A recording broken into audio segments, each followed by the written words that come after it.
Chers collègues, bonjour. Cette capsule traite des nouvelles modalités d'évaluation au baccalauréat en langue vivante pour le tronc commun, langue vivante A et langue vivante B, pour l'enseignement optionnel de langue vivante C et pour l'enseignement de spécialité LLCE, langue, littérature et culture étrangère, non poursuivie en terminale, à compter de la rentrée 2019 pour la classe de première et de la rentrée 2020 pour la classe de terminale.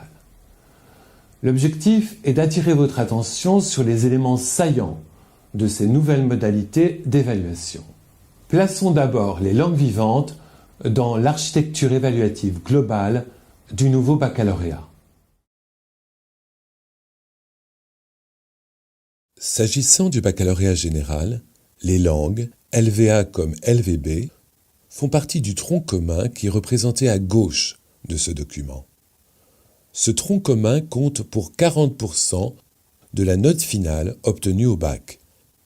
Les épreuves terminales, qui ne concernent les langues que pour les élèves qui choisissent l'enseignement de spécialité LLCE, de la première à la terminale, comptent pour 60%. Mais concentrons-nous sur le tronc commun et la LVC. Chaque discipline du tronc commun est évaluée de deux manières. D'abord, les élèves se voient attribuer une note de bulletin en LVA et en LVB, moyenne des notes obtenues au bulletin périodique de première et de terminale. Il s'agit par là d'encourager la régularité du travail des élèves. En langue, ces notes de bulletin n'ont de sens que si les moyennes font la part belle au niveau de compétences atteint dans les activités langagières, évaluées à l'aune des descripteurs du CECRL, et ce, de manière progressive. D'une part, on n'attend pas le même niveau de compétences en LVA et en LVB, au début de la classe de première ou en fin d'année de terminale. D'autre part, par exemple, une interrogation écrite rapide ne peut raisonnablement être affectée du même coefficient qu'une évaluation de tâche finale. Par ailleurs, les appareils évaluatifs doivent permettre de varier les formes d'évaluation. Évaluation formative ou sommative, évaluation par le professeur, mais aussi auto-évaluation ou co-évaluation. On prend aussi en compte la formation culturelle et interculturelle et les compétences de médiation. L'enseignement optionnel de LVC est aussi évalué sous la forme d'une note de bulletin. Cette option ne donne pas droit à l'attribution d'un bonus au baccalauréat pour les élèves qui la choisissent. Il n'y a donc pas d'ajout des points obtenus au-dessus de la note de 10 sur 20. La note de bulletin est la seule modalité d'évaluation de la LVC. Ensuite, les élèves passent des épreuves au cours de l'année de première et de l'année de terminale, appelées épreuves communes de contrôle continu ou encore E3C. Il faut noter que les coefficients pour la LVA et la LVB sont identiques, ce qui n'était pas toujours le cas dans l'ancien baccalauréat avec la LV1 et la LV2, en série ES et S notamment. Chacune des deux langues est affectée d'un coefficient 5. Si l'on ajoute les notes de bulletin, cela revient à dire que chacune des deux langues est affectée d'un coefficient 6. Les élèves qui suivent l'enseignement de spécialité LLCE, mais qui prennent la décision de l'abandonner à l'issue de la classe de première, sont évalués au moyen d'une seule épreuve commune de contrôle continu, située en fin de l'année de première. Si l'on ajoute la note de bulletin, l'enseignement de spécialité LLCE, non poursuivi en terminale, est affecté d'un coefficient 6. Pour le baccalauréat technologique, un schéma analogue prévaut. Des notes de bulletin donc en LVA et en LVB, avec les mêmes recommandations pour ce qui est de la composition de ces notes de bulletin que pour la voie générale. Les élèves de la voie technologique ne peuvent suivre un enseignement optionnel de LVC, à l'exception notable de ceux de la série STHR, Sciences et technologies de l'hôtellerie et de la restauration, selon les mêmes modalités évaluatives que les élèves de la voie générale. Ces élèves passent les épreuves communes de contrôle continu dans des conditions et selon des modalités à peu près identiques à celles définies pour les élèves de la voie générale. En LVA et en LVB, il n'y a plus d'épreuves terminales. Les élèves passent 3 épreuves communes de contrôle continu. La première, au 2e trimestre de la classe de première. La deuxième, au 3e trimestre de la classe de première. Et enfin la troisième, au 2e trimestre de la classe de terminale. En somme, le principe n'est pas très différent de celui que nous connaissons déjà dans le cadre des épreuves en cours d'année pour l'oral. Mais cette fois, le principe s'applique pour l'évaluation de l'ensemble des 5 activités de communication langagière et les épreuves s'étalent sur les 2 années du cycle terminal. Pour pallier les risques que pourrait engendrer la disparition de la clause de caractère inédit, de même que toute velléité de bachotage, les sujets 2-3C, qui sont dans les 4 langues enseignées le plus couramment, allemand, anglais, espagnol et italien, accessibles à tous, sont nombreux. Les sujets, déposés dans une banque nationale numérique ouverte, sont tous soumis à un calibrage national et conçus selon des maquettes identiques dans toutes les académies. C'est au professeur de la classe que revient de choisir pour ses élèves l'épreuve commune de contrôle continu dans la banque de sujets, notamment en fonction des axes culturels qui ont été travaillés en amont.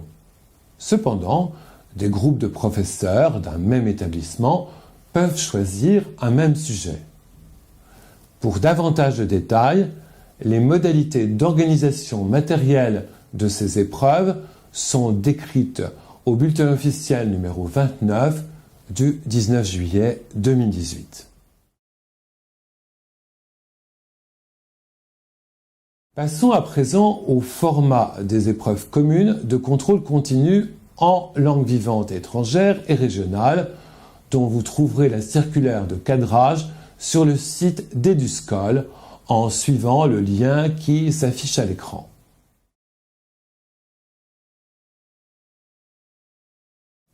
En langue vivante, les épreuves communes de contrôle continu se déclinent de la manière suivante.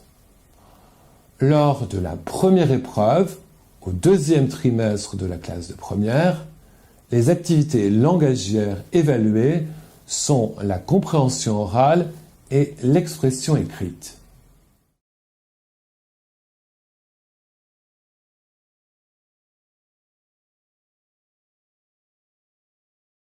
On note qu'il s'agit d'une épreuve courte, 1 heure au total. On relève encore que le format de la partie compréhension orale est très proche de ce qui est pratiqué jusqu'ici dans le cadre de l'épreuve en cours d'année. La deuxième épreuve, au 3e trimestre de la classe de première, permet d'évaluer la compréhension écrite et l'expression écrite.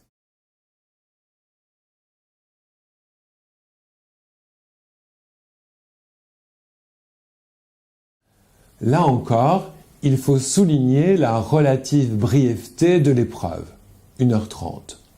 Remarquons aussi que si les concepteurs ont retenu le principe d'un compte-rendu en langue française pour la compréhension orale, c'est celui d'un compte-rendu en langue cible qui a été choisi pour la compréhension écrite. La 3e épreuve, au 2e trimestre de la classe de terminale, évalue l'ensemble des 5 activités de communication langagière et se déroule en 2 temps. Les niveaux visés, la durée des épreuves et le barème général s'affichent à l'écran.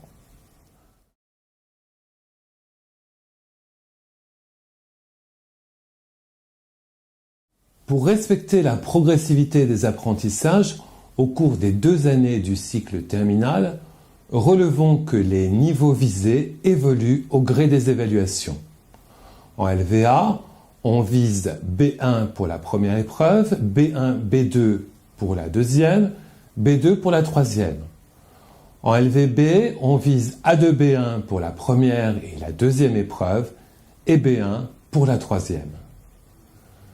Dans le premier temps, la compréhension orale, la compréhension écrite et l'expression écrite sont évaluées selon les modalités suivantes.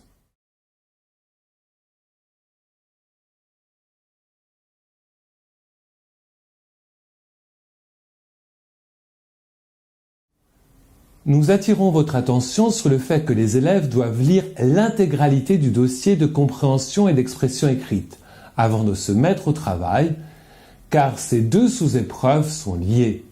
En effet, des questions sont posées sur les liens entre les documents contenus dans le dossier.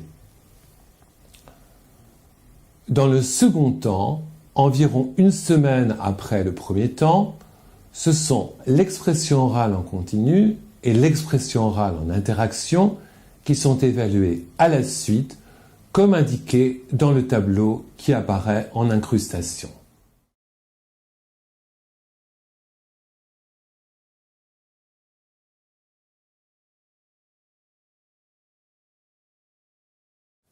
Il revient au professeur interrogateur d'opérer un choix portant sur 3 axes culturels parmi les 8 au programme. C'est en quelque sorte l'équivalent de la part raisonnable d'imprévu qui garantit la complexité d'une tâche à accomplir au sens didactique du terme. L'élève, pour sa part, choisit un de ces 3 axes et explique quelle citation ou quel document iconographique l'illustre le mieux. L'échange qui s'ensuit porte sur le travail réalisé par le candidat sur cet axe culturel.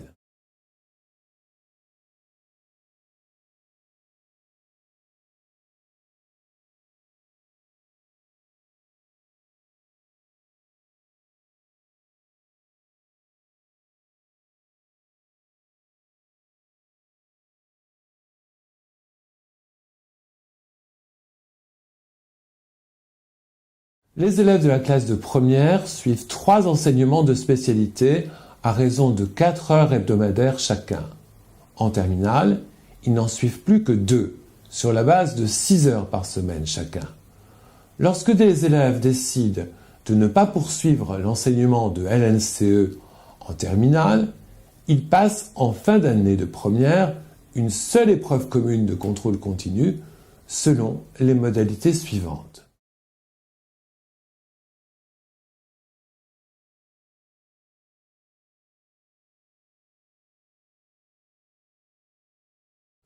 Comme indiqué plus tôt, cet enseignement de spécialité arrêté en fin de première est aussi évalué sous la forme d'une note de bulletin. Chers collègues, je vous remercie de votre attention.